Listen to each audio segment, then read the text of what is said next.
गजाननं भूतगणादिसेवितां कपीत्यजम्बूफलचारुभक्षणम् उमासुतं शोकविनाशकारकं नमामि विघ्नेश्वरपादपङ्कजम् या कुन्देन्दुतुषारहारधवला या शुभ्रवस्त्रामृता या वीणावरदण्डमण्डितकरा या श्वेतपद्मासना या ब्रह्माच्युतशङ्कर प्रभुतिर्वे देवै सदा वन्दिता सा मम पातु सरस्वती भगवती निःशेषजाड्यापहा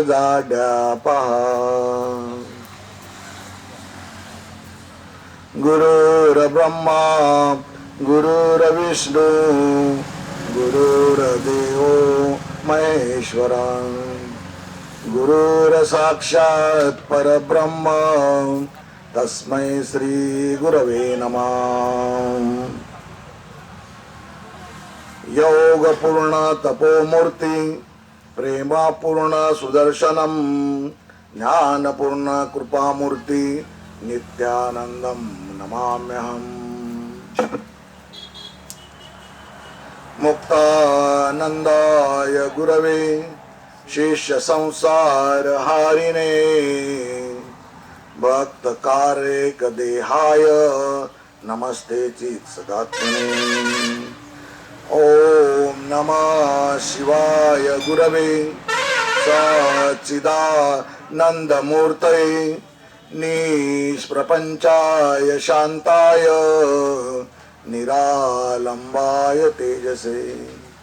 ओम सहनाववतु सहनौ भुनक्तु सह वीर्यं करवावहै तेजस्विनावधीतमस्तु मा विद्विषावहै। ओम शांति शांति शांति। सद्गुरुनाथ महाराज की जय।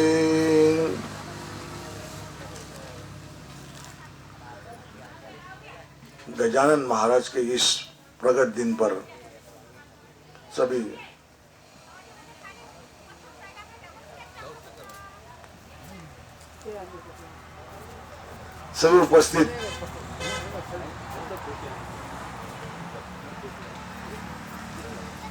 उपस्थित भक्त मंडली का मैं बड़े प्रेम से स्वागत करता हूं।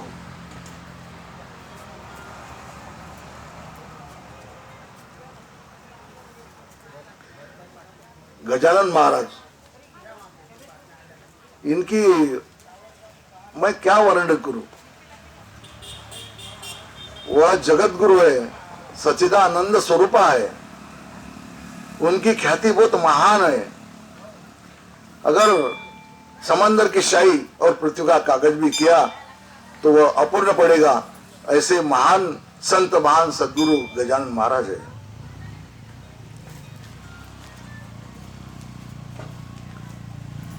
जगत गुरु गजानन महाराज यांच्या प्रगट दिनानिमित्त प्रवचनाचा कोणता विषय घ्यावा याकरता मी गुरुच्याच विषयाचा एक गुरुगीतेमधील एक श्लोक घेतला आहे की ज्या गुरुगीतेमध्ये सर्व गुरुचंच वर्णन आहे। जे सिद्ध गुरु गजानन महाराज सारखे आहेत त्यांचं सर्व वर्णन शिवजींनी केलेलं आहे। तर गुरुगीता म्हणजे काय, तर सूत महाराज काय म्हणतात। सूत महाराज म्हणतात, कैलास शिखरे रम्ये भक्ति संदान नायकम प्रणम्य पार्वती भक्त्या शंकरम पर्य पुरुषत। एक समय की बात है, कैलाश पर्वत पर रमणीय स्थल कैलाश पर्वत, शुद्ध वातावरण, ऐसे जगह शिव और पार्वती बैठे थे। तो पार्वती माता ने शिव जी को प्रणाम किया और पूछा। पार्वती माता बोली, ओम नमो देव देवेश परात्पर जगद्गुरु सदाशिव महादेव गुरु दीक्षाम प्रदीमे। हे देव के देव, परात्पर जगद्गुरु, आपको नमस्कार है। सदा कल्याण स्वरूप महादेव, मुझे गुरु दीक्षा दीजिए।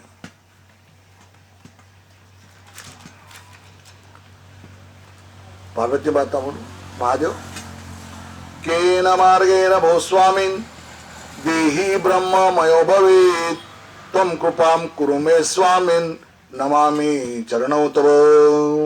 हे स्वामी, देवधारी जीव किस मार्ग का साधन, किस अवलंबन का साधन करते ब्रह्मलीन हो जाता है, मुझ पर आप कृपा कीजिए। आपके चरणों पे मैं प्रणाम करती हूँ, मुझे इस संबंध में कुछ उपदेश दीजिए। तो इस संदर्भ में जो शिवजी ने उपदेश दिया वह है गुरु गीता। आज महान सदगुरु का प्रकट दिन है, तो इसलिए मैंने वह गुरु गीता में से एक श्लोक लिया। ध्यान मूलोम गुरु बुद्धि, पूजा मूलोम गुरु पदम, मंत्र मूलोम गुरुर्वाक्य, मोक्ष मूलोम गुरु कृपा। यह श्लोक हमें सब कुछ 181 श्लोक की गुरु गीता में से यह श्लोक 76 नंबर का है। इसमें सब शिवजी ने प्रथम सगुण पूजा के विषय में बात की है। ध्यान का मूल आधार है मूर्ति। चाहे अपने सदैव गुरु रहो या उन्होंने समाधि लिया तो उनकी मूर्ति रहो, ध्यान मूलम गुरु मूर्ति, उसका ध्यान करना चाहिए।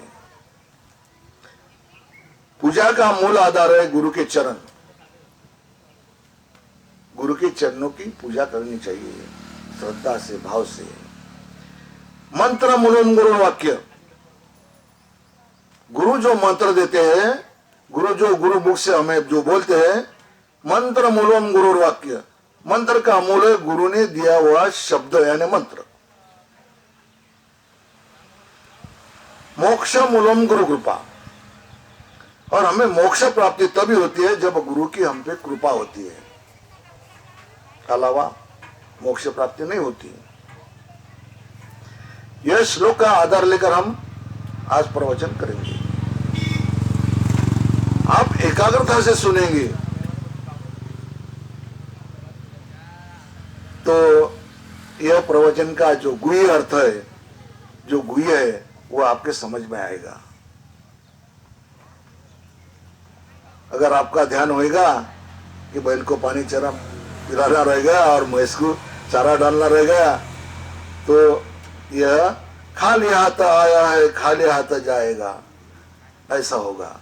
इसलिए आप ध्यान देकर सुने।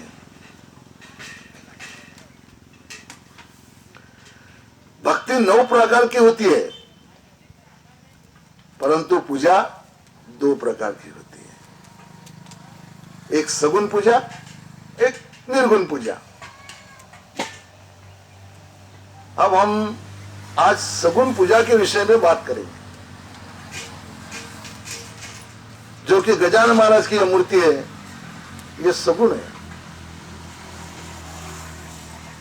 लेकिन निर्गुण वह अलग ही चैतन्य रूपी रहते हैं।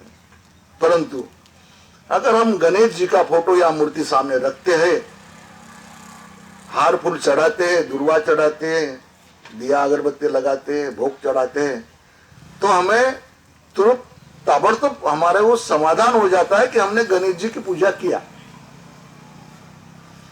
हमें तुरंत फल मिलता है, हमें संतोष मिलता है।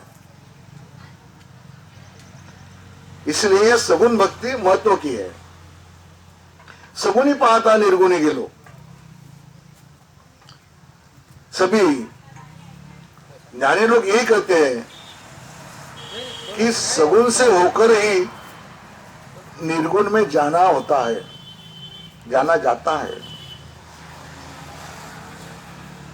तो प्रियजनों, हमें यह सगुण निर्गुण ये क्या होता है, कैसे पूजा होती है, तो सगुण बोले तो क्या,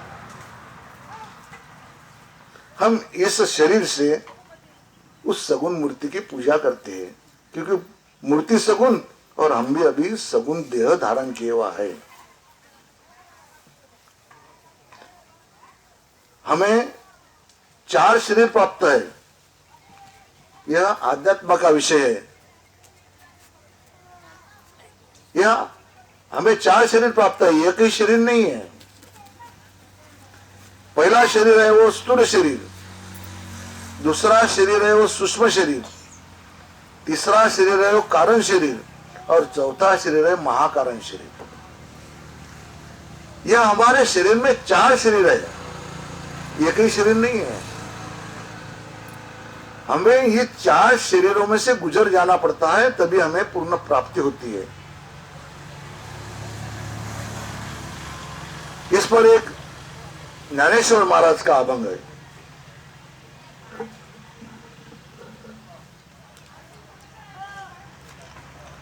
ज्ञानेश्वर महाराज कहते हैं,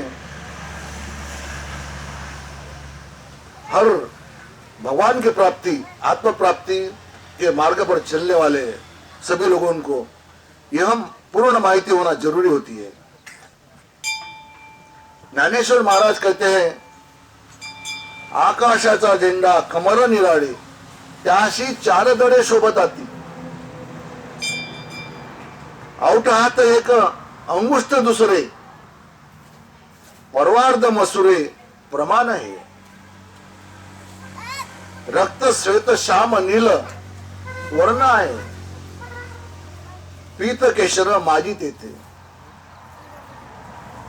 दयाचा मकरुंद स्वरूप हे शुद्ध, ब्रह्मादिका बोध हाची झाला, ज्ञानदेव मने निवृत्ती प्रसादे, निज रूप गोविंदे जनी पाहता। ज्ञानदेव महाराज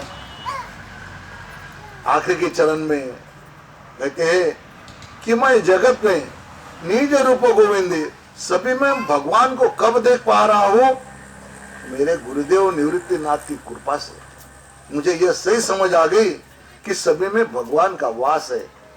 निज रूप गोविंदे जनी पाहता।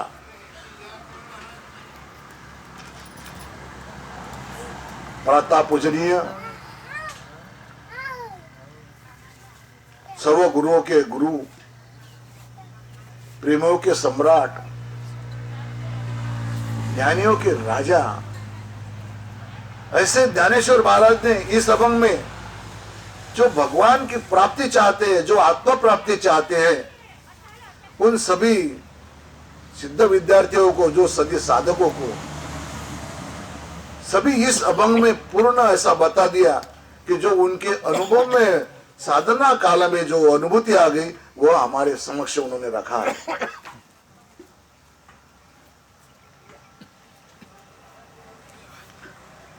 सूक्ष्माति सूक्ष्म दर्शन कैसे होते हैं, यह हमें उन्होंने यह अभंग में प्रमाण देकर हमें बोला है, कहा है। परमार्थ मार्ग पर, धार्मिक मार्ग पर चलने वाले लोगों के लिए यह अभंग एक गाइड है।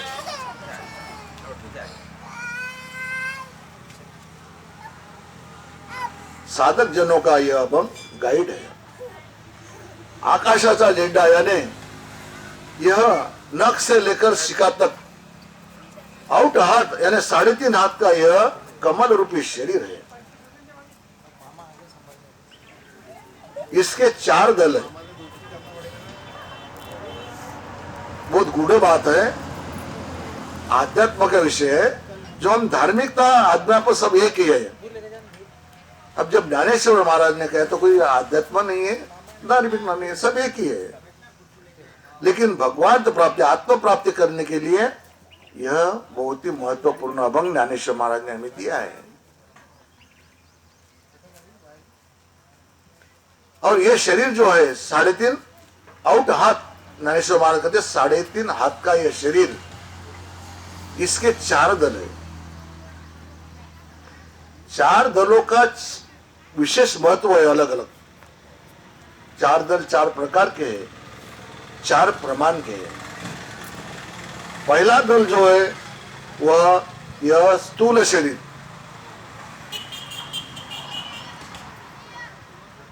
इसका प्रमाण है आउट हाथ, 3.5 हाथ, और इसका रंग है लाल।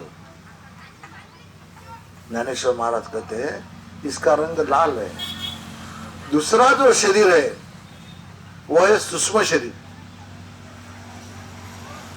सूक्ष्म शरीर यानी हम जिसमें निंद्रा लेते हैं और स्वप्न देखते हैं, वह है हमारा सूक्ष्म शरीर। सूक्ष्म शरीर का रंग है सफेद। तीसरा जो शरीर है वह है कारण शरीर। कारण शरीर का प्रमाण बताया, परवार्ध अपने अनामिका के ऊपर अग्र जो भाग है उतना ही महाकारण शरीर है। चौथा जो शरीर है वह है महाकारण शरीर, बहुत ही महत्वपूर्ण शरीर। देवाचे द्वारी उपाक्षण भरी तेने मुक्तिचारी साधी लिया। ज्ञानेश्वर महाराज कहते हैं 4 मुक्ति वह है कि यह चारों शरीर से हमारी साधना जब पूर्ण होती है और महाकारण शरीर में जब जाती है तब हमें पूर्ण मुक्ति मिलती है। यही है 4 मुक्ति। और वह उसका कितना है वो चौथा शरीर। ज्ञानेश्वर महाराज कहते हैं मसूरे तिळा एवढं, तिल के बराबर का वह शरीर है। तिळा एवढे बांधुनी घर त्यात राये विश्वंभर, वह तिल के बराबर होता है और उसका कलर नीला होता है। ऐसे यह 4 शरीर हमें मिले हैं, 4 प्रकार के, 4 गुण के, 4 प्रमाण है। हमारी साधना जब धीरे धीरे आगे बढ़ती है तो हमें ये चारों शरीर से गुजरना होता है।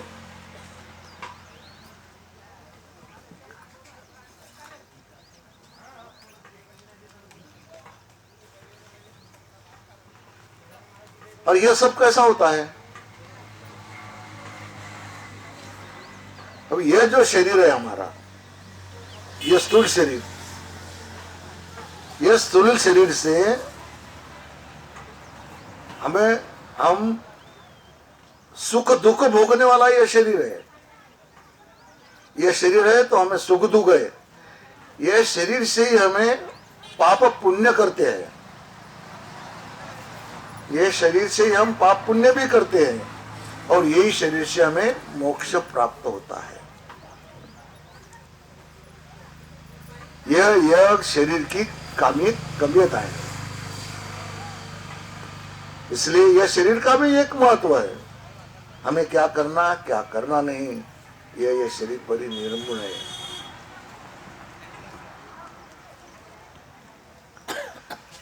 गुरु की कृपा जब हमें होती है वो क्या करते हैं?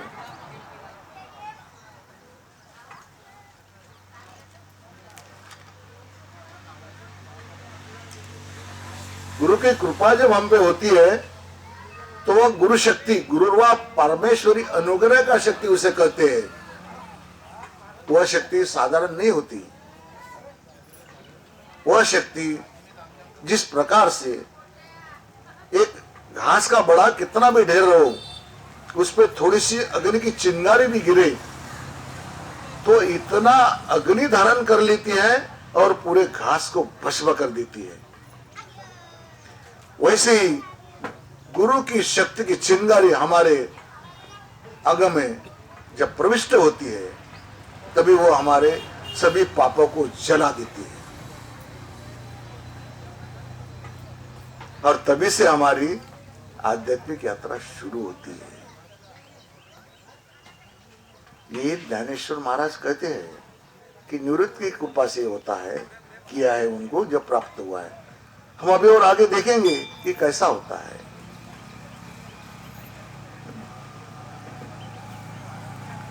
प्रथम कार्य इस शरीर का है। इसका रंग लाल है, जिसका प्रमाण आउट हाथ है। इतनी उपती व्याप्ति है।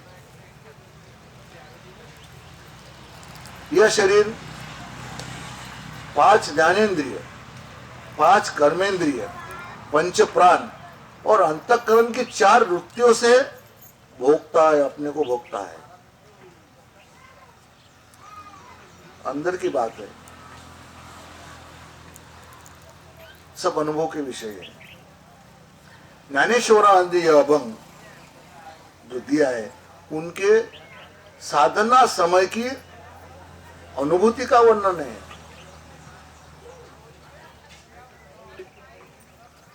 पहले अनुभव ले मग सांगितले, ऐसा ही अभंग है।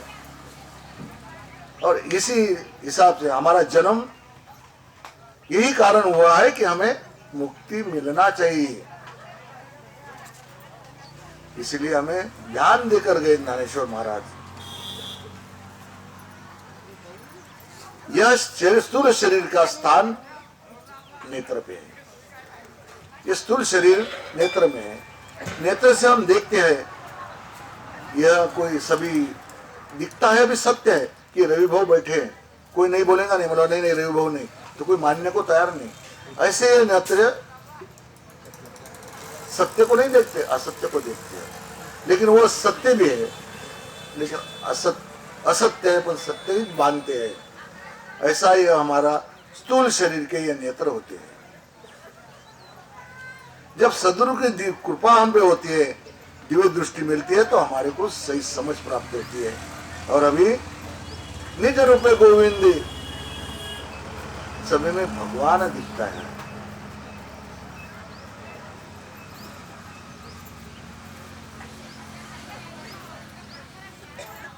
यह शरीर न होने पर, जीवात्मा होने पर भी हमें नहीं दिखेगा। क्यों? यह शरीर नहीं है, आंखें भी नहीं है, तो हमें यह स्थूल शरीर से न होने से कुछ भी दिखने वाला नहीं, हम कुछ कर ही नहीं सकते। इसलिए शरीर का महत्व वही है कि जो शरीर से हमें प्राप्त होता है वो ये जीवन में मृत्यु के पहले करना चाहिए। यही जीवन का उद्देश्य है।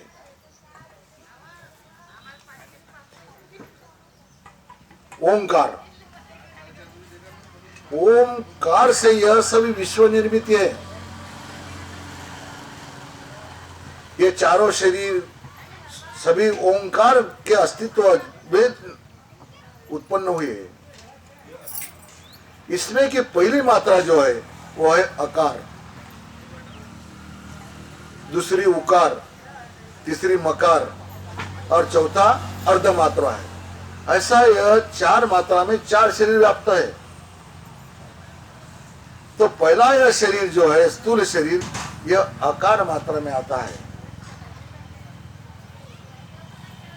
यह तो इसे अभी अभिमानी विश्व का नाम दिया गया है। हम सभी अभिमान से जीवन रखते हैं कि हम शरीर है, तब तक अभिमानी विश्व का नाम दिया गया है इस शरीर को।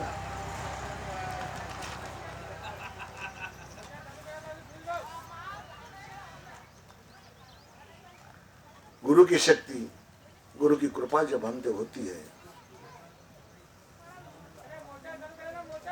तो गुरु क्या करते हैं और गुरु कैसे होते हैं? हमने बहुत बार भजन में एक अभंग सुना है, आपना सारे के करीती तात्काळ न लागे काळा वेळ तया लागी। आपना सारे के करीती तात्काळ न लागे काळा वेळ तया लागी। परिस लोहे को सुन्ना बना देता है, परिस नहीं बना देता। लेकिन गुरु इतने दयालु, इतने करुणामय होते हैं कि वो हमें गुरु जैसा, अपने जैसा बना लेते हैं। गुरु होते कैसे हैं? गुरु सही तो वह निर्गुण निराकार होते हैं। चैतन्य स्वरूपा होते हैं, सच्चिदानंद स्वरूप उनका स्वरूप है, पर हमारे लिए उन्होंने मानव जन्म धारण किया, ये हम कभी सोचा ही नहीं। हम बोलते हैं अपना सारिके करती तात्काल न लागे काड़ा वेड़े त्याले छोड़ देते हैं। कभी हमने यह सोचा कि हमको उनके जैसा बनाने के लिए पहले वो चैतन्य स्वरूपा होने पर भी हमारे जैसा मानव जीवन उन्होंने धारण किया।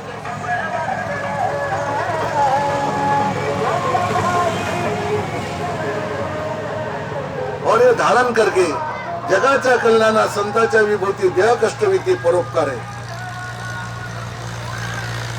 हमारे कल्याण के लिए उन्होंने क्या क्या नहीं किया। झूठा अन्न खाया, गन्ने से मार खाया, मक्खिया को आंख पे लगा लिया, अश्व को शांत कर दिया, गाय को भी शांत कर दिया। ऐसे यह सदगुरु होते हैं। भीड़ को पानी लगाया, सूखे झाड़ को पल्ले में लाया, हजारों लोगों का उद्धार किया, हमारे जैसा बन के आ गए। सगुण रूप धारण किया उन्होंने, निर्गुण थे सगुण रूप में आ गए हमारे लिए।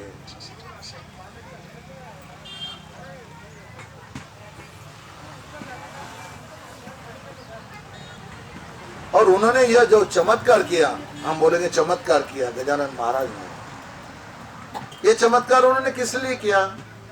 उनको क्या जरूरत थी ये चमत्कार करने की? वो तो सिद्ध है, परंतु हमारा विश्वास तो बैठे हैं। हम तो चमत्कार को नमस्कार करने वाले हैं। जब उनका वो चमत्कार करते हैं तो हमारा विश्वास बैठा है कि ये कोई औलिया है, साधारण नहीं है, तो हम गजानन महाराज को जानने लगे और मानने लगे। और यही वो चाहते थे, जब तुम मुझे मानेंगे तो मैं जो देने के लिए आया वो आप ले सकोगे। वह जो हमारे लिए, जो हमें लिए देने के लिए आए, इसलिए उन्होंने यह सभी चमत्कार किया।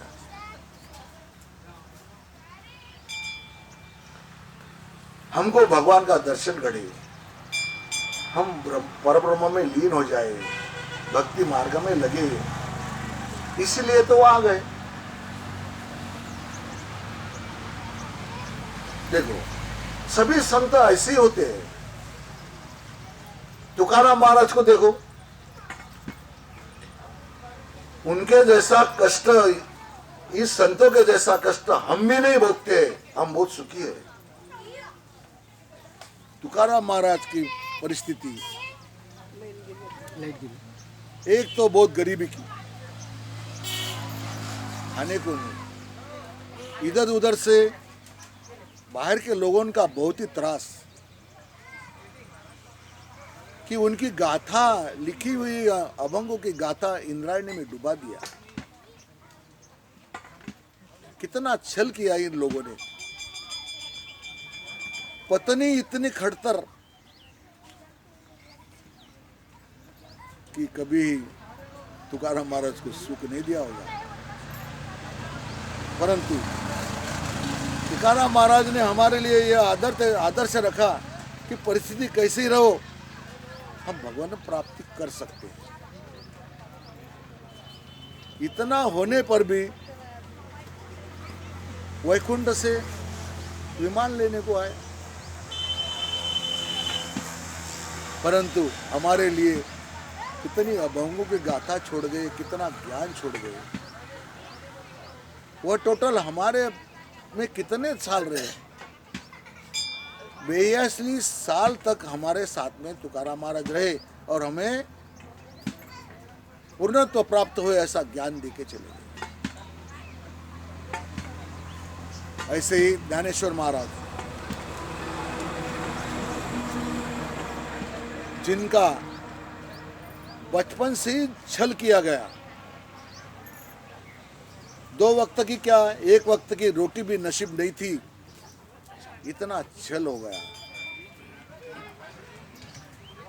आखिर में उनके माँ बाप को इंदिरा ने में आत्महत्या करनी पड़ी। तो कितना छल होगा वो संतों का। और पूरे 21 साल में उन्होंने संजीवनी समाधि दिया। परंतु हम मराठी लोगों के लिए उन्होंने इतना ज्ञान प्रदान किया, ज्ञानेश्वरी लिख के, अभंग लिख के, हरिपाठ लिख के, कि हम उस ज्ञान से मुक्ति पा सकते हैं। ऐसा वो ज्ञान है, ऐसे उनके उपकार हम पे है, ऐसे संत हमारे महाराष्ट्र में हुए हैं। मेरे गुरुदेव स्वामी मुक्तानंद महाराज परमहंस पंढरपुर, आनंदी और देहू यहाँ पर रह के उन्होंने शास्त्र का अभ्यास किया, साधना किया। जब उन्हें परिपूर्णता प्राप्त हुई तो उन्होंने महाराष्ट्र में ठाणे जिला में अपना बहुत बड़ा आश्रम बनाया। तो उनको पूछा गया एक बार, तो बाबा ने एक बार बोला कि मैं महाराष्ट्र में स्थायी होने का मेरा यह कारण है कि महाराष्ट्र को तुकाराम ज्ञानेश्वर से संत मिले और उनकी वजह से मैं महाराष्ट्र में स्थायी हुआ।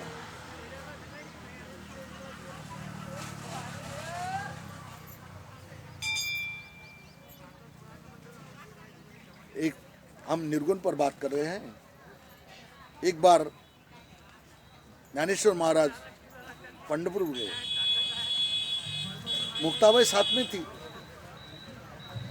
जब वो मूर्ति के समक्ष खड़े रह गए, विठ्ठल के मूर्ति के समक्ष जब वो गए, तब वो बोले, रूप पाहता लोचनी सुख झाले हो साजनी, तो हा विठ्ठल बरोबा, तो हा माधव बरोबा। उस भगवान का रूप देखकर ज्ञानेश्वर महाराज ने उनका स्तुतिगान किया, वो स्थूल मूर्ति का स्तुतिगान किया। ज्ञानेश्वर महाराज भी अपने स्थूल शरीर में थे। सुख पाहता लोचनी, यह लोचन इस स्थूल शरीर के लोचन है। तो उनको सुख मिल गया। सुख किसके लिए चाहिए थे? यह शरीर को सुख चाहिए, इसलिए ज्ञानेश्वर ने सुख पाहता हो लोचनी, मेरी आंखों को कितना शगुन मिला ये मूर्ति को देख के। सच बात तो यह है कि इस शरीर के बाद में सुख की जरूरत नहीं होती, हित की जरूरत होती है। सुख तो हमें जब तक ये शरीर है, उसके बाद में क्या है? ऊपर हमें कोई यह शरीर तो साथ देगा नहीं, इसने जो किया वो कर्म ही काम आएंगे। तो हमें हित का क्या है? तो हमें हित चाहिए, लेकिन ये सुख के लिए, ये शरीर के लिए सुख चाहिए।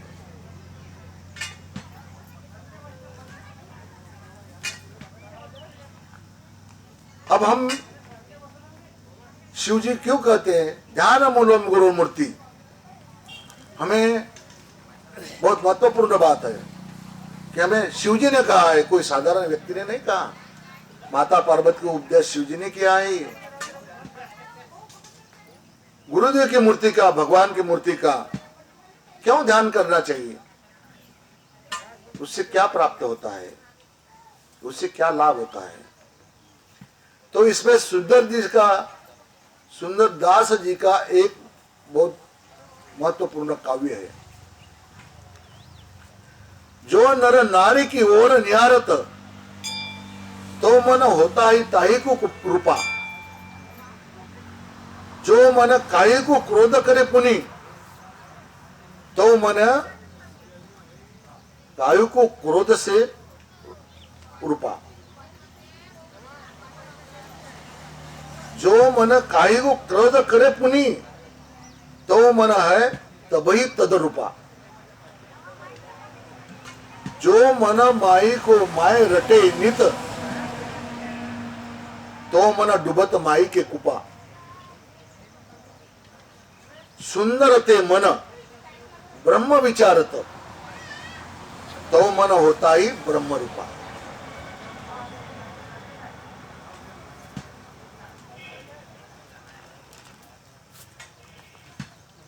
जो मन रात दिन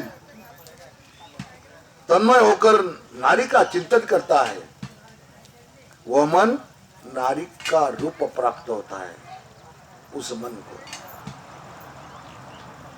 जो मन क्रोध करते करते अपने अंदर के कण कण में क्रोध को भर देता है, वह मन अग्नि के, वह मन क्रोध से जल जल कर जीता है।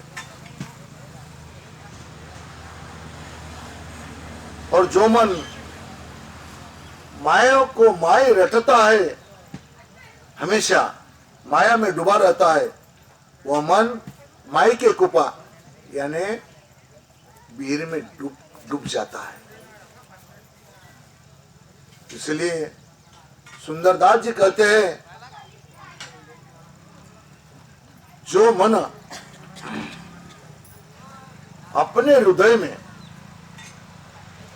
उस परब्रह्म, उस भगवान का चिंतन करता है, तो वह ब्रह्ममय हो जाता है। इसलिए हम जब गुरु का, भगवान का ध्यान करते हैं, चिंतन करते हैं, तो क्या हम गुरु भगवान के जैसा नहीं बनेंगे? इसलिए बाकी अनित्य जो है उसको त्याग कर हमेशा अपने सद्गुरु, अपने भगवान को, जो इष्ट भगवान है, उनके मूर्ति को हमने ध्यान करना चाहिए। जिसका हम ध्यान करते हैं वैसा ही हम बनते हैं, ऐसा सुंदरदास जी कहते हैं। तो हम क्यों नहीं हमारे मन को भगवान के, गुरु के ध्यान में लगाए?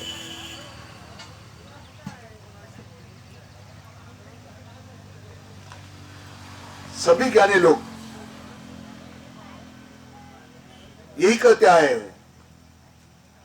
कि सगुण ही पाता निर्गुण ही गेलो, कि सगुण से होकर ही हमें निर्गुण में जाना होता है। प्रथम हम सगुण में तो पक्का पाया करें। सगुण का जब पक्का पाया हम बनाते हैं तो निर्गुण में प्रवेश करते हैं।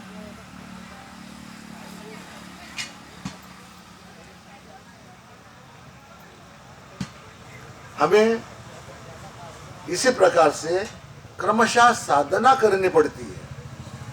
जिस प्रकार से ज्ञानेश्वर महाराज ने 4 शरीर और 4 दल बोले, 4 रंग बोले, तो यह गुरु की कृपा से आपकी साधना में सभी आपके अनुभव में आते हैं।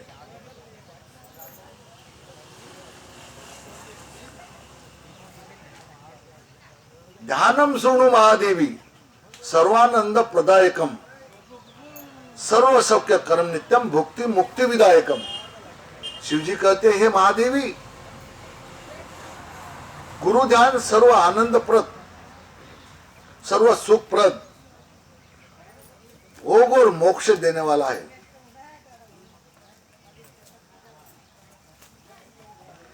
अब वो सभी करना हम पे निर्भर है।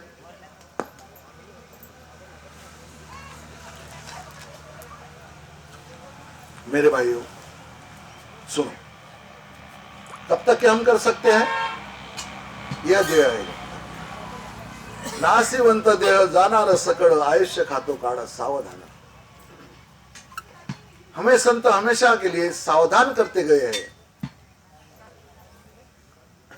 हे मेरे प्रियजनों, जिंदगी यह किराए का घर है, एक ना एक दिन बदलना पड़ेगा। मौत जब आवाज देगी, मौत जब आवाज देगी, इस घर से बाहर निकलना पड़ेगा। क्या भरोसा है इस जिंदगी का? वो साथ देती नहीं है किसी का। इसलिए हमने यह शरीर जाने के पहले कुछ करना चाहिए। जो संत कहते हैं, जो हमारे गुरु कहते हैं, उनके मार्गदर्शन से हमें चलना होगा, तभी हम यह प्राप्त कर सकते हैं। हमारे शरीर को, हमारे इंद्रियों को ऐसा वड़न लगाना होगा कि पडिले वळण इंद्रिया सकळा भाव तो निराळा नहीं दूजा। इसलिए मन यह सभी इंद्रियों का राजा है। इसलिए हमारे मन को तालबद्ध बनाना चाहिए, शरीर अपने आप तालबद्ध बन जाएगा। इसलिए सतत हमें यह ऐसा वलन डालना चाहिए, विठ्ठले विठ्ठले विठ्ठले विठ्ठले जय जय विठ्ठले जय जय विठ्ठले। सतत हमारे श्वास प्रश्वास में भगवान का नाम होना चाहिए। यह ऐसा वलन हमारे मन में, हमारे मन को लगाना चाहिए, हमारे शरीर को लगाना चाहिए। एक बात की बात है, तुकाराम महाराज का नाम सुन के एक अंग्रेज उनके दर्शन के लिए गया। और उस टाइम में कोई मोदी सरकार नहीं थी कि तुमको संडास बना देगी। लोटा लिया चले। तो ऐसे तुकाराम महाराज गए थे, तो वो रास्ते से वो अंग्रेज आ गया। तो तुकाराम महाराज का चालू विठ्ठल विठ्ठल विठ्ठल विठ्ठल। उसको क्या मालूम ये तुकाराम है। वो बैठे, उनके घर को गए कि तुकाराम महाराज का घर ही यहाँ है। हाँ, तो तुकाराम महाराज आ गए। अरे भाई तुम ऐसा कैसा काम? बोले तुम तो बैठे थे तो भी ठरी ठर गुण रहे थे, तुम्हारी स्तुति तो बहुत किया सुना मैंने, परंतु पडिले वळण इंद्रिया सकळा भाव तो निराळा नहीं दूजा। भगवान तो कहीं भी कोणते समय में आपको छोड़ के जाता नहीं। जब भगवान को छोड़ के गया तो आप रहे ही नहीं। देही देहाचे देऊळ वो हमारे अंतर जन्म से ही है। इसलिए वो आप कोई कोणती भी स्थिति में रहो, भगवान हमारे को छोड़ के जाते नहीं। तो हमें विठ्ठल का नाम लेने में क्या हरकत है? अंतर तो वही बैठा है।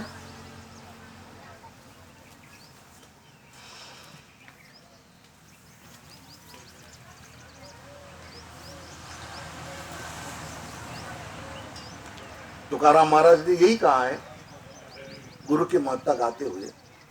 मैं आज 1982 में जब सत्संग में जाया करता था तो गुरु के चरणों के पास एक पाटी लगी रहती थी, गुरु चरणी ठेविता भाव आपो आप भेटे देवो। मैंने पाटी पढ़ा, मला ये तो तुकाराम महाराज के अभंग है। और तुकाराम महाराज कोई सादे व्यक्ति नहीं है, वो तो संत शिरोमणि तुकाराम महाराज है। तब से मैंने एक ही निर्णय किया कि सब कुछ गुरु के चरणों पे मिलता है ना, तो मैंने उस दिन से गुरु के चरण नहीं छोड़े। और आप ऐसे सिद्ध गुरु अगर आप हैं तो उनके चरणों में परिपूर्ण समर्पण करो, और फिर आपके जीवन का क्या जीवन है, कितना आनंदमय जीवन होता है, ये आप खुद अनुभव करो। पाण्यातळी मासा झोप घेतो कैसा, जावे त्याच्या वंशात तेव्हा करे। यह बोलने का विषय नहीं है, अनुभूति का विषय है। आपके गुरु जो भी है परिपूर्ण समर्पण उनके चरणों पे करो, जब आपको खुद अनुभूति में आएगा। यदडगिरी कमल द्वंद्व द्वंद्व ताप निवारकम तारकम सर्वदा पव्य श्री गुरु प्रणम्याम्यहम्। जिनके युगल चरण से सुख दुख सभी शीतोष्ण आदियों का नाश होता है,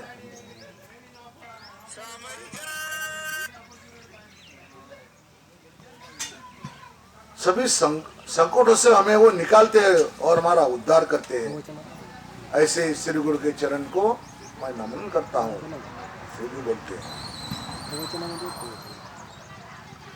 गुरुदेवांच्या चरणामध्ये पूर्ण शक्ति होती है। गुरु के चरण का जो दाहिना पांव का जो अंगूठा है, उसमें से भक्त के शिष्य के शरीर में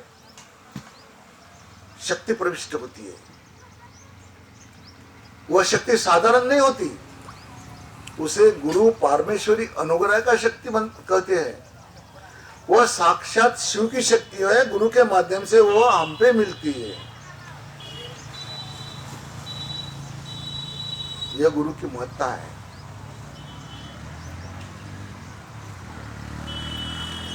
मनोभाव है, जब हम गुरु को पूछते हैं तो वह शक्ति शिष्य में प्रविष्ट होती है।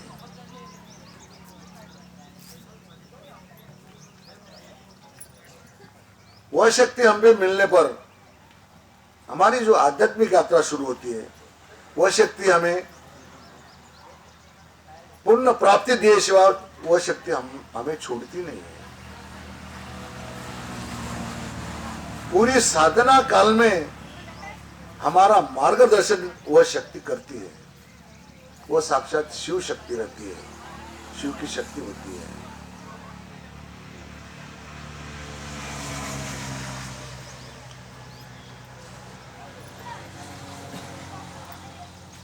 इसलिए सद्गुरु के चरणों में परिपूर्ण समर्पित रहना चाहिए, होना चाहिए।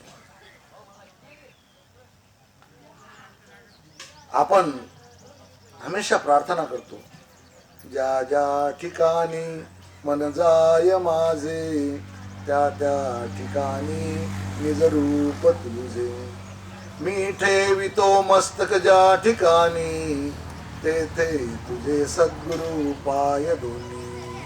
निज रूप और तुझे पाय, मी जिथं मस्तक ठेवतो तिथं तुझे पाय। जिस जिस जगह पर मेरा मन जाता है उस जगह पर तेरा निज रूप कहाँ है? वो निज रूप हमें दिखता है। और वो दोनों चरण कहाँ पे है? अरे शोधिसी मानवा राहुडी मंदिरी, देव हा नांदतो आपुल्या अंतरी। वो कहीं दूर नहीं है, हर एक के शरीर में। शरीर यह भगवान का मंदिर है। जब यह शरीर भगवान का मंदिर है तो उनका निज रूप भी तो इसमें है, उनके चरण भी तो इसमें है। पर आज हमें वो विषय नहीं लेने का, क्योंकि हम सगुण की बात कर रहे हैं। वह निर्गुण में जाता है।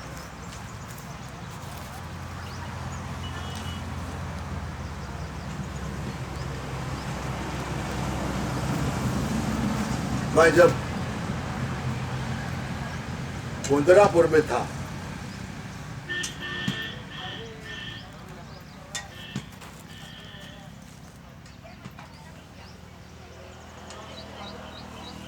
तो मैंने एक अभंग पढ़ा था, विषयाचे सुख नको नको मना, पाहत्या रावणा काय झाले, इंद्रा पडली भदी चंद्र झाला काळा, म्हणून कंटाळा विषयाचा, मोहिनीच्या संगी भस्मासुर मेला, वाली प्राण गेला रामबाणे।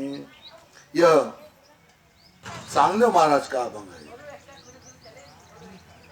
अब यह जिनको जमा नहीं, रावण कोई कम था? बहुत ज्ञानी था। इंद्र चंद्र कोई कम थे क्या? लेकिन उनको जमा नहीं, उनको जो साधता नहीं आया, उनको संयम नहीं रखते आया, वह शक्ति गुरु के चरणों में होती है।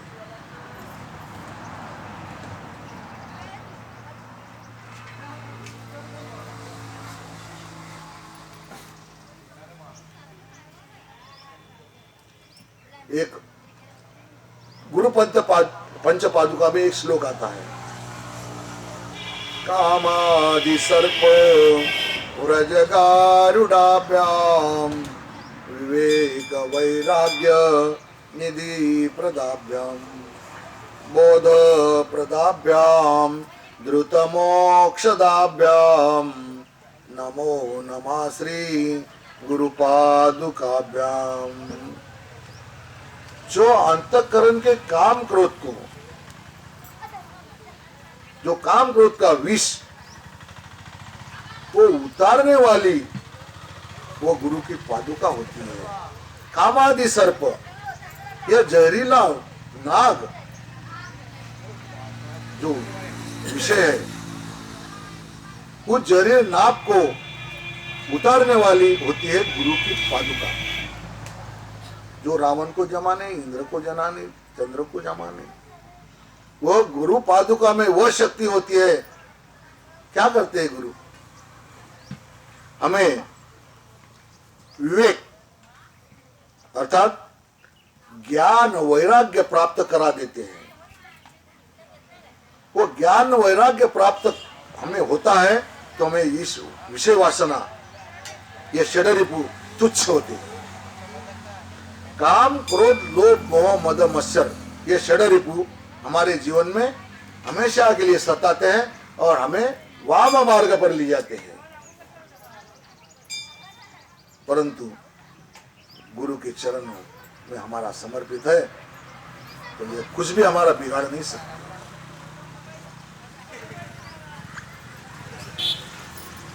ऐसे गुरुदेव की पादुकाओं को नमस्कार करना होता है। वो हमें ज्ञान देते हैं। ज्ञान के माध्यम से हम मुक्त हो जाते हैं इन षडरूपों से। इसलिए पूजा मूलम गुरुपदम, इसलिए गुरु के चरण का महत्व शिव जी ने हमें बताया है।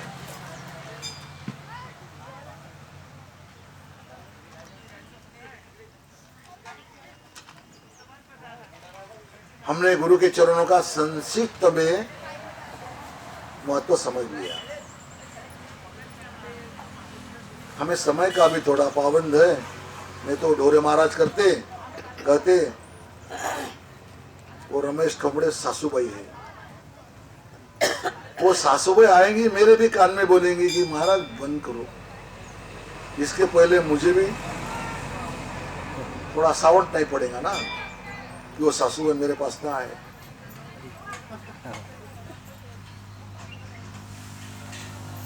अभी हम फिर तीसरे कमल पुष्प पर जाते हैं। वह है मंत्र मूलम गुरुर वाक्य। शिव जी कहते हैं मंत्र मूलम गुरुर वाक्य। गुरुर वाक्य क्या होता है? गुरुर वाक्य यानी गुरु ने मुख से हमें जो मंत्र दिया होता है वह है गुरुर वाक्य।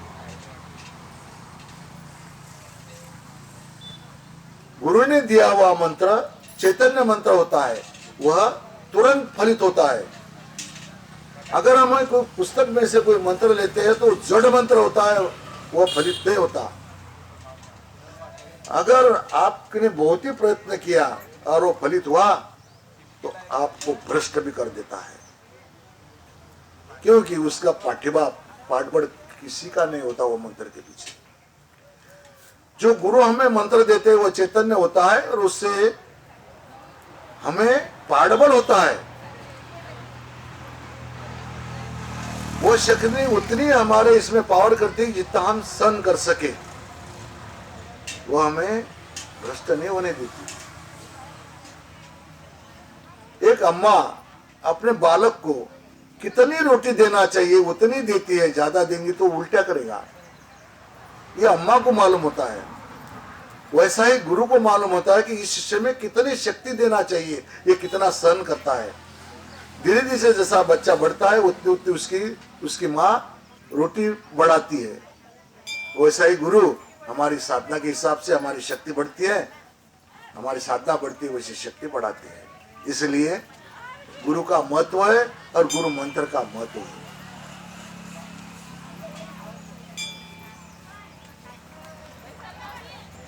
ज्ञानेश्वर महाराज कहते हैं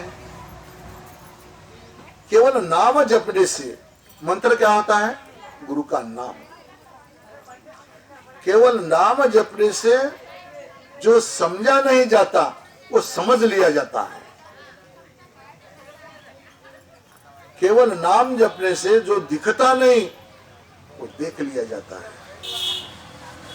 हम भगवान को देखते हैं, हाँ स्थूल शरीर को जरूर देखेंगे, ये भगवान राम है, वाहन है, एक प्रति वाले भगवान है, कृष्ण है, चक्रधारी है। हाँ, ये स्थूल शरीर को हम समझ जाएंगे, परंतु जो सच्चा रूप है भगवान का हम कभी देख नहीं सकते। ज्ञानेश्वर महाराज कहते जब नाम जपने से, गुरु मंत्र जपने से वो देखा जा सकता है, और जो समझ नहीं सकते ये विश्व क्या है, वो विश्व को भी हम समझ सकते हैं। ये पर्याय है ज्ञानेश्वर महाराज ने हमें बताया है।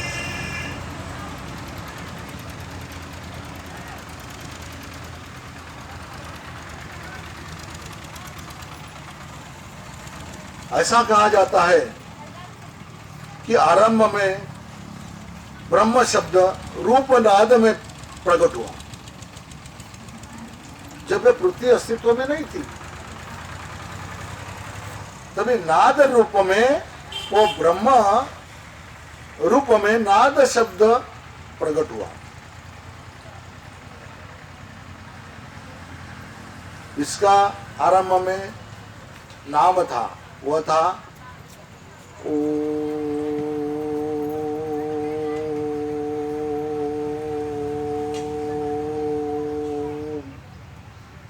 यह जो नाद था यह गूंज रहा था, और इस नाद से सभी अस्तित्व में आया। यह पृथ्वी, जल, तुम, हम, अभी भी यह पृथ्वी पर वो नाद का स्पंदन चालू है।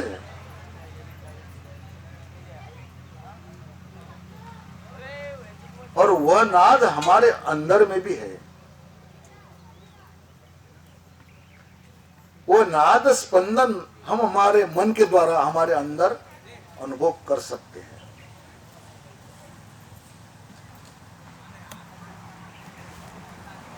मन के मूल में उसकी अनुभूति हमको आ सकती है। और वह जो नाद हम सुनते हैं मन के द्वारा, जब अंदर सुनने आया ना, तो वह सच्चा मंत्र है। वह है सच्चा मंत्र।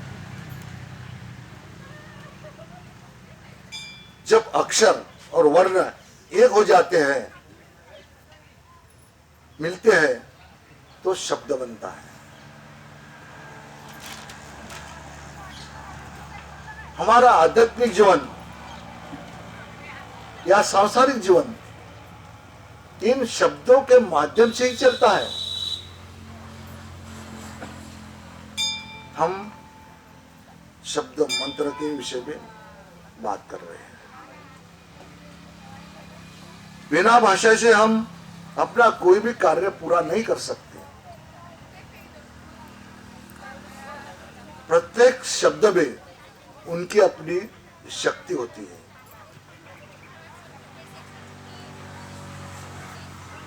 उसकी एक प्रतिक्रिया भी होती है। जब हम कुछ बोलते हैं, अब जब मैंने कहा कि रमेश भाऊ थोड़ा इधर आओ, आप लोग कोई नहीं आएंगे, परंतु रमेश भाऊ आएंगे। ये किसने कहा? एक शब्द की तो किमियागिरी है। ऐसा ही हमारा ये संसार ही हमारे यह शब्दों के ये भाषा से चलता है। एक दूसरे को हम समझते हैं।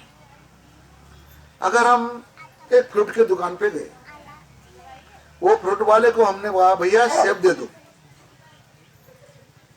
तो आपको सेब ही देगा, संतरा नहीं देगा। ये किसके कारण? शब्द के कारण। तो क्या हम इसको सांसारिक मंत्र नहीं कहेंगे? हमने क्या किया? कोई सिद्धि किया, कोई प्राप्ति किया? हमारी जो भाषा है वो बोला, तो वो हमें प्राप्त हुआ। तो क्या भगवान का नाम जपने से हमें भगवान प्राप्त नहीं होगे? ऐसा ही एक संत मंत्र पर प्रवचन दे रहे थे। वह कह रहे थे मंत्र में, भगवान के नाम में इतनी शक्ति होती है कि वो हमें मिल जाते हैं।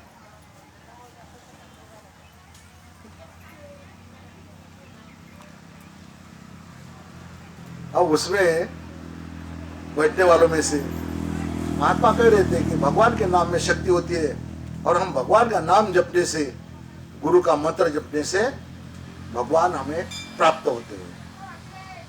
तो सभी शरीर के थोड़ी रहते, उसमें से एक शंकालु था, वो उठ के खड़ा रहा। क्या बकवास है ये, कुछ भी कहने जा रहे, हम क्या भगवान का नाम जपेंगे तो क्या भगवान हमको मिलेंगे? साधु रहते, संत होशियार रहते। उन्होंने कर्कश आवाज में बोला, अरे मूर्ख बैठ। वो व्यक्ति तो और क्रोध में आ गया, लाल हो गया। कैसे आदमी हो तुम, अपने आप को संत कहते हो और दूसरों का अपमान करते हो?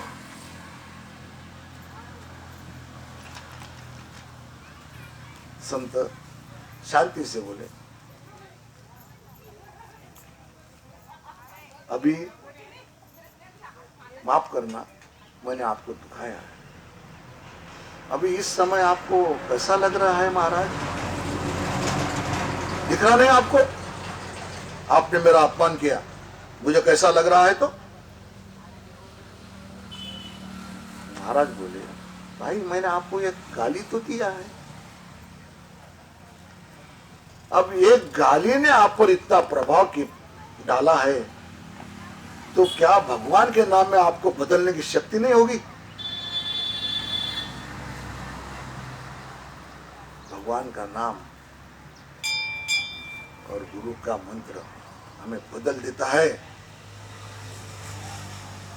इस मानव से ईश्वर बना देता है।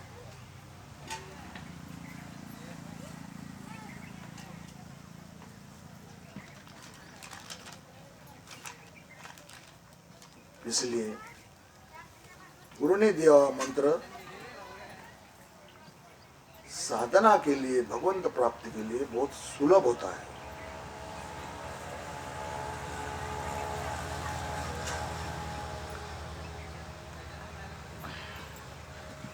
कवि तुलसीदास कहते हैं, राम का नाम तो सभी जपते हैं, चोर जपते हैं, दंभी जपते हैं, पुरोहित जपते हैं, परंतु जिस रूप में महान भक्ति से उस नाम को जपा, वही सच्चा रूप था। उस नाम ने हमें तार दिया। हमारी भावना पर निर्भर होता है कि हम उस भगवान को, उस नाम से कैसे जोड़े। लोग कहते हैं कि भगवान आते नहीं, आप मीरा के जैसा बुलाते नहीं। इसमें यह फर्क होता है कि आप पे भावना पर निर्भर होता है।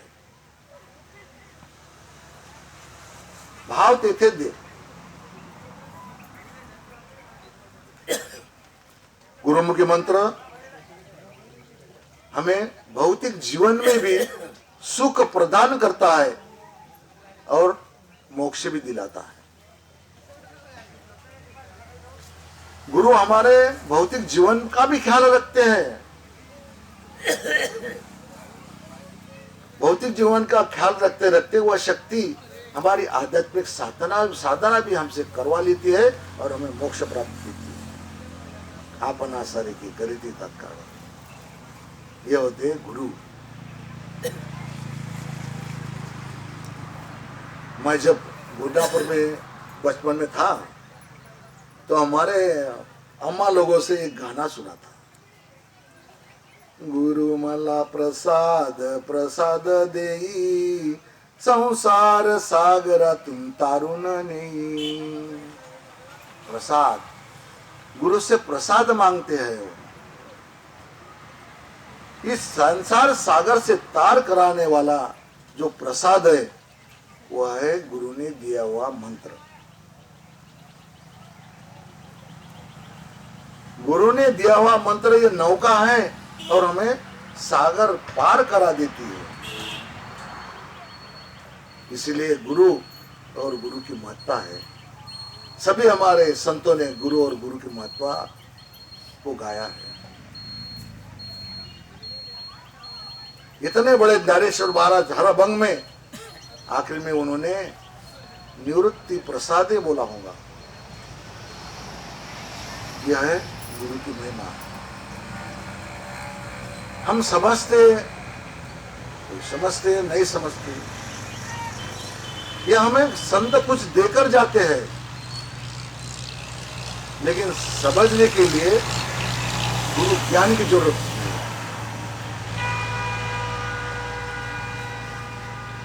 गुरु बिना ज्ञान नहीं, गुरु बिना ध्यान नहीं। ध्यान के सिवा उपजता ज्ञान नहीं। बहुत महत्वपूर्ण शब्द है। हम तुकाराम ज्ञानेश्वर महाराज का अभंग तो लेते हैं, लेकिन उनका भावार्थ बोलते हैं, लेकिन गुह्यार्थ इतना सोच निकालना।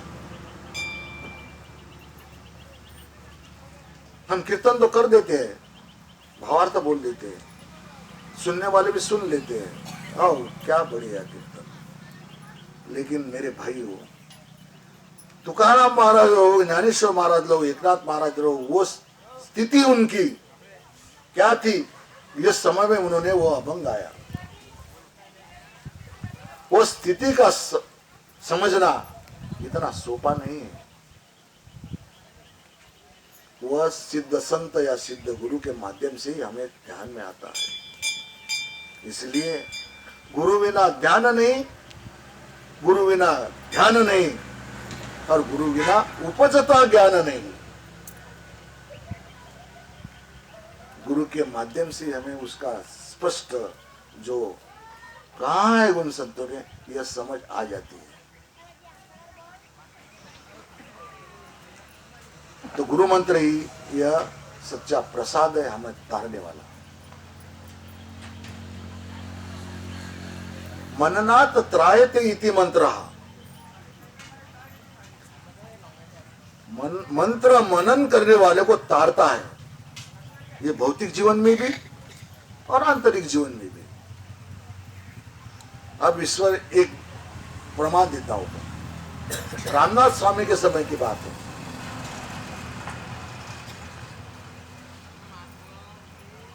रामनाथ स्वामी का एक भक्त था, वो था मुसलमान राजा। रामनाथ स्वामी को वह गुरु मानता था।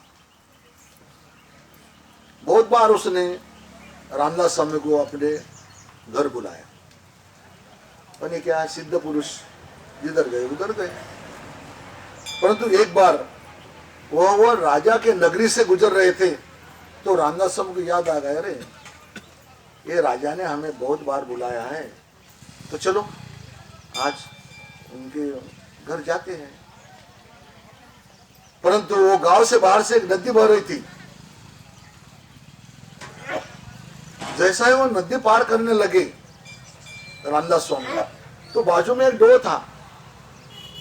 उस डो में एक भैंसा बैठा था।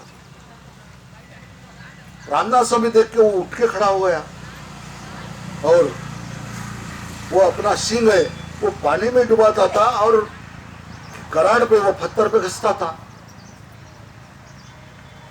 रामदास स्वामी ने देखा, यार पानी में घसता है, पत्थर पे घसता है, पानी में डुबाता। रामदास स्वामी ने, हाँ पानी में डुबाता, पत्थर पे घसता है, तेरे मन में क्या है मैं सब जानता है। ऐसा बोलते बोलते रामदास स्वामी ने नदी पार कर लिया और गए राजा के महल में। राजा के महल में गए तो उनका बड़ा स्वागत हुआ कि मेरे गुरु आ गए, मेरे गुरु आ गए। परंतु ये सिद्ध पुरुष होते कैसे हैं, अपने मूड में रहते हैं, गन गन गनात बोलते हैं, गन गन गनात बोलते हैं। तुम कुछ पूछेंगे तो गन गन गनात बोलते। अरे उनका कहना क्या है, गन गन गनात बोते, हर हर एक व्यक्ति में वो है, वो भगवान है, वो सबके अंदर है। गण गण प्रत्येक व्यक्ति में उनके अंदर वो भगवान एक ही है। बोलते एक ही बीज है इस शरीर के अंदर, वो भगवान का है, वो भगवान एक ही है। ऐसे ही रामदास स्वामी गए और यही बोलते रहे, पानी में डुबाता है, पत्थर पे घसता है, तेरे मन में क्या है मैं सब जानता है।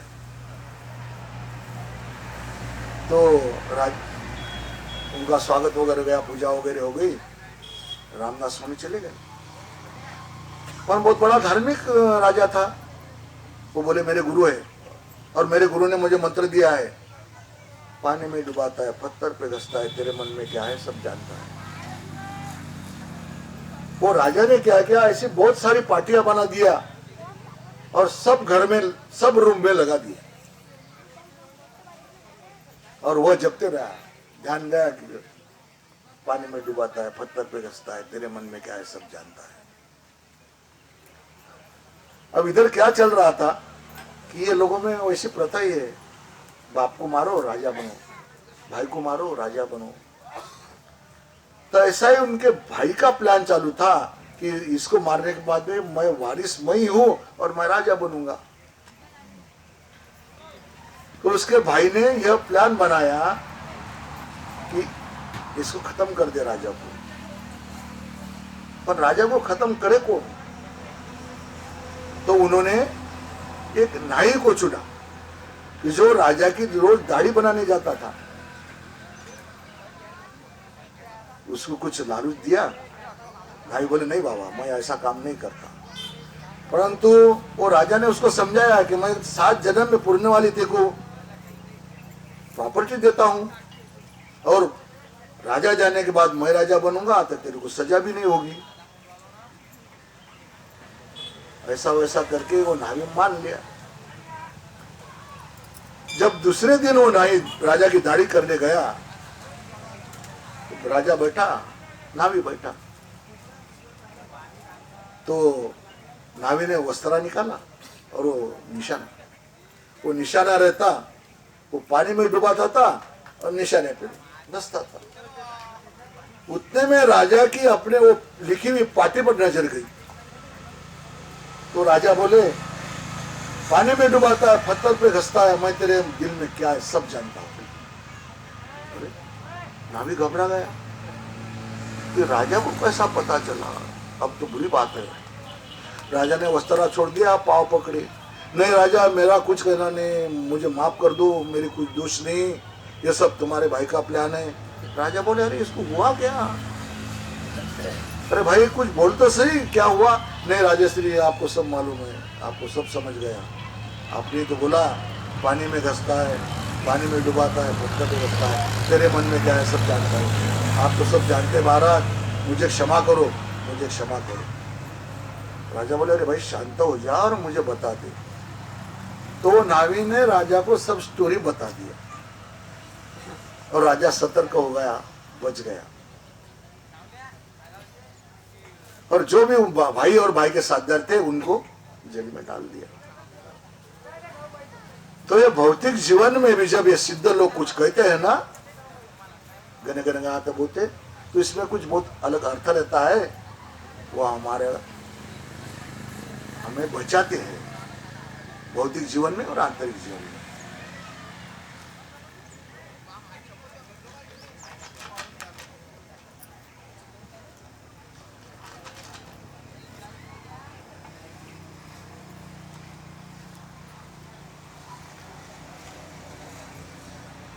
इसलिए मननात् त्रायते इति मंत्र, ये हमारा शास्त्र कहते हैं कि मंत्र का जाप करने वाले को मंत्र तारता है, भौतिक जीवन में ही नहीं परमात्मा में लीन करा देता है।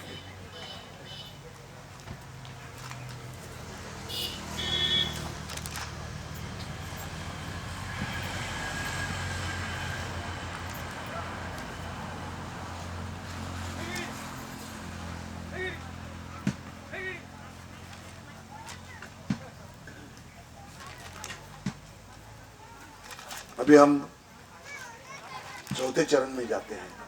उसके पहले भगवत गीता में श्री कृष्ण ने क्या बोला है? यह मंत्र जाप, यह सभी मुझे प्राप्त करने के साधन है। जो यज्ञ करते हैं हम, यह सभी मुझे प्राप्त करने के साधन मात्र है, परंतु नाम जप मैं स्वयं हूं। भगवान का नाम भगवान से अलग नहीं होता है।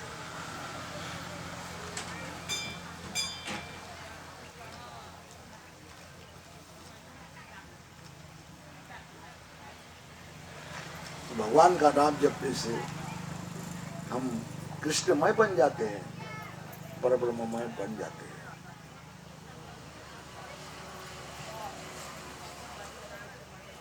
कमल पुष्प 4 पे हम चलते हैं।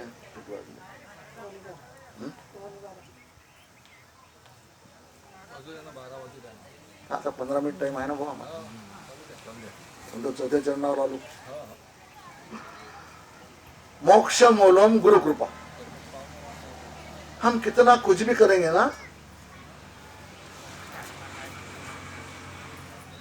मैंने इतनी तीर्थयात्रा मैंने तीर्थयात्रा किया, बहुत सारा घुमा, महाराष्ट्र दर्शन किया, सभी किए क्या, 1 महीना भर घुमा, घर पे आया थक के, मैंने 8 दिन तो मैं कुछ करता नहीं। क्यों भाई? ना महीना भर तीर्थयात्रा पे गया था। कितने रुपए खर्चे हुए? 4 लाख। 4 लाख गया, क्या लाया? थकावट लाया। 4 लाख रुपए कमा दिया। हे मेरे भाइयों, ध्यानातले बिंदुले तेने त्रिभुवन कोंदाडले, ज्ञानेश्वर महाराज कहते हैं। यह सभी तीसरी विश्व है जो है, स्वर्ग मृत्यु पाताल, इसमें भगवान के अलावा कोई है ही नहीं। तुम कहां ढूंढ रहे हो? हरिहरांच्या मूर्ती बिंदुला येती जाती, तीर्थयात्रा करने की क्या जरूरत है? जब हमारी साधना तीसरे चरण पे जाती है, महाकारण शरीर में जाती है, जब हमें उस नील बिंदु के दर्शन होते हैं, तो हमें एक जगह पर ही सब दर्शन होते हैं। हरिहरांच्या मूर्ति बिंदुला येती जाती, वो नीले कलर का जो बिंदुला है वो कोई साधारण नहीं है, वो साक्षात भगवान का रूप है। उसका नीला कलर है, वो बहुत तेज उठत होता है।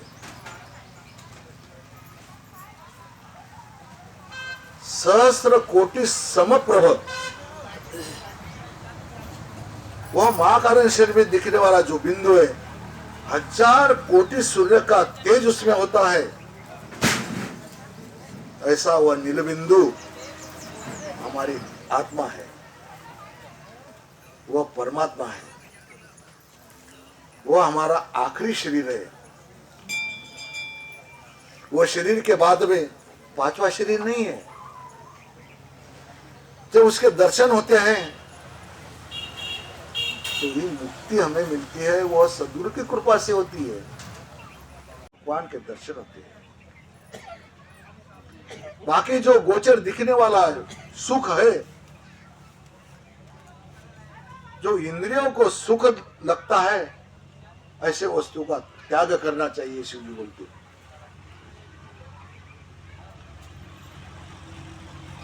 जैसे शुद्ध पानी है, शुद्ध पानी का डो है, वो स्थिर है। जब वो पानी शुद्ध है और स्थिर है, तो हमें उसके तल में क्या गिरा है ये दिखता है। वैसे ही गुरु के मार्गदर्शन से हमारा मन शुद्ध होता है और स्थिर होता है, तब हमें हमारे अंदर जो भगवान है, वो भगवान के दर्शन होते हैं।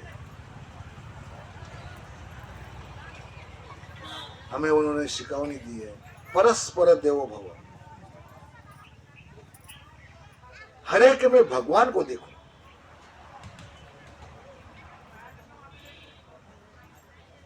और जब इस स्थिति में हम पहुंचते हैं, तो हम हर एक में भगवान देखना शुरू करते हैं तो कुत्ते बिल्ली को भी हम भगवान मानते हैं। ऐसी स्थिति जब तुकाराम महाराज को भी प्राप्त हुई तो उन्होंने क्या कहा, वृक्षवल्ली आम्हा सोये रे वनचरे। इस वृक्ष वेली, ये वनचर पशु पक्षी, ये तो हमारे जैसे हमारे सोयरे हैं, जो हम में विराजमान है वो उनमें है, इसमें कोई भेदभाव नहीं। नामदेव महाराज के इसमें की एक रोटी एक कुत्ता लेके भाग रहा था, तो ज्ञानेश्वर महाराज उसके पीछे घी की वाटी लेके भाग रहे थे। अरे रुक भाई, वो सूखी रोटी कहाँ खाएगा, खाता है भगवान तू, उस पे तूप लगा के खा, रुक मैंने तूप लाया है। ऐसे संत होते हैं। जब सदगुरु की कृपा है, निज रूपे गोविंद, निज रूपे गोविंद ये समझ में प्राप्त होती है, वो सभी में भगवान दिखने लगता है। एकनाथ महाराज ने काशी से कायड़ लाया शिव जी पर अभिषेक करने के लिए, परंतु बीच में ये गाढ़व धूप से पानी की वजह से तड़मड़ रहा था, तो एकनाथ महाराज ने शिव को अभिषेक करने के बजाय उस गधे को पानी पिलाया, तभी भगवान प्रकट हुए, क्योंकि भगवान ने एकनाथ महाराज की वो परीक्षा लिया था। यह होती है सच्चे संत सगे साधु की परीक्षा, और ऐसे होते हैं साधु। अब देखो, लेकिन हम क्या है, कहते हैं जाने गुरु नहीं केला त्याचा जन्म वाया गेला, तो फिर क्या किसी को ही गुरु बनेंगे क्या? गुकार रुकार तेज उच्चते अज्ञान ग्रासंग ब्रह्म गुरु रेव न संशया। शिव जी कहते हैं गुरु वो होते हैं कि हमारे अंधकार को, अंदर के अज्ञान को नाश करके हमें प्रकाश यानी ज्ञान पोषण करके करते हैं, वैसे गुरु होते हैं। इसमें संशय करना नहीं। इतने पावर गुरु में होती है कि जो हमारे अंदर का अंधकार पर प्रकाश डाल के हमें ज्ञान पोषण करते हैं। अगर हमने नवी बाटली लाया,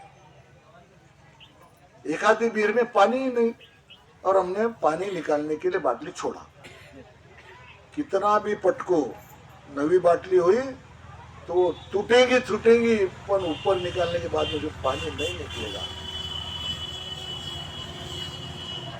इसलिए गुरु करना चाहिए, जरूरी है।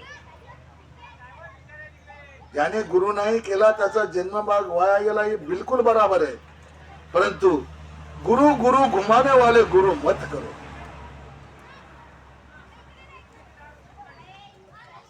गुरु वो होते हैं जो हमें ब्रह्म प्राप्ति दिलाते हैं।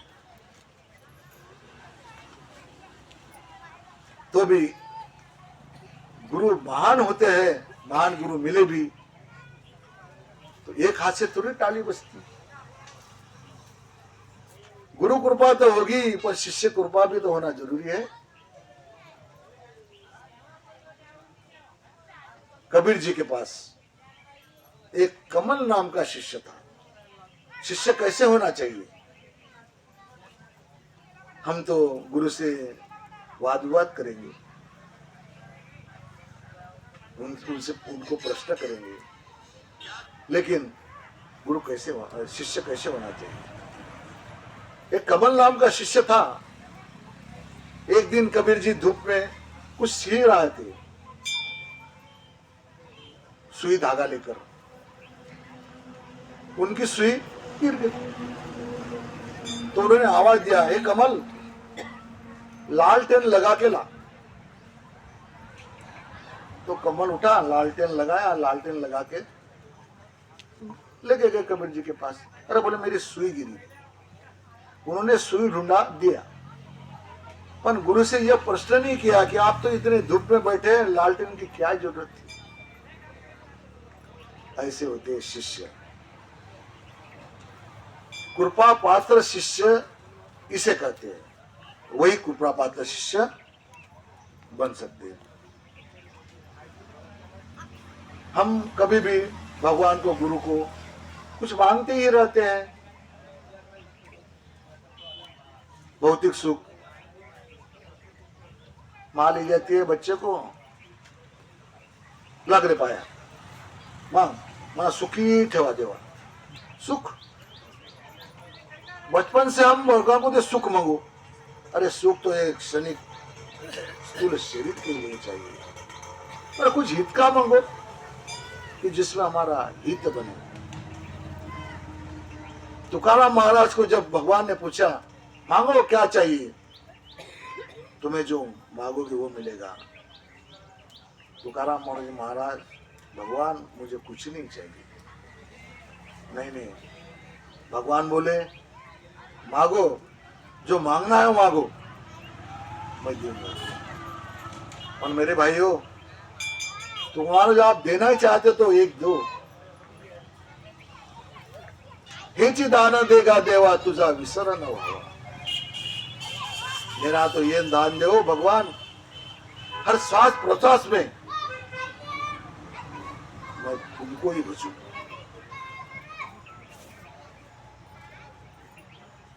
जेते दातो तेते तू माझा सांगाती, जहां पे मैं जाऊंगा तो आप मेरे संगत में हैं, ये मुझे कभी ना भूलिए। ये हित का मांगना होता है। ऐसा ही गुरु हमें तो देना चाहते हैं तो हम दूसरा ही कुछ मांगते हैं। तो गुरु सोचते हैं कि क्या है इसमें, क्या है, तू जो मांगता है वो तो मैं दूंगा ही, परंतु मैं जो देऊंगा वह तेरे हित का है। मैं जो दूंगा, जब तू लेगा तो मेरे जैसा बनेगा। अपना सारी के कर दी तात्काड़ा। इसलिए हमें भी तो कुछ करना चाहिए। देरे हरिन पन्नावली, ऐसा नहीं चलता।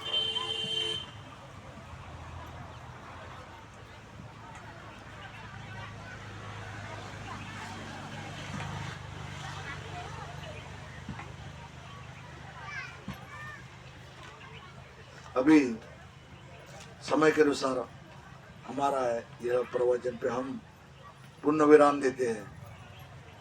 जो भी आपने सुना वह सभी मेरे गुरु के ज्ञान से मैं बोल पाया।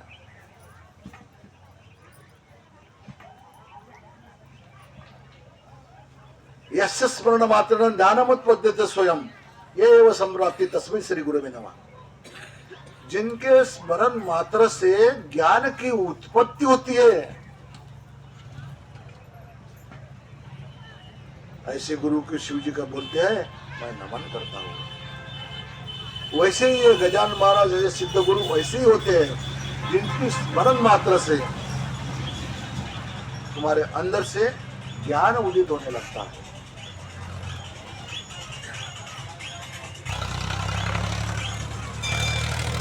आज के इस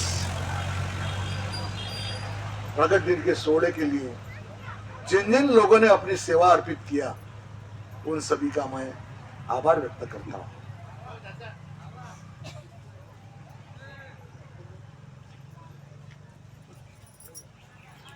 और जिनका मैं नाम ले रहा था वो नाम लेने से ही आ गए। महाराज कुर्सिया ना या महाराज महाराज महाराज अरे बाबा अरे बसा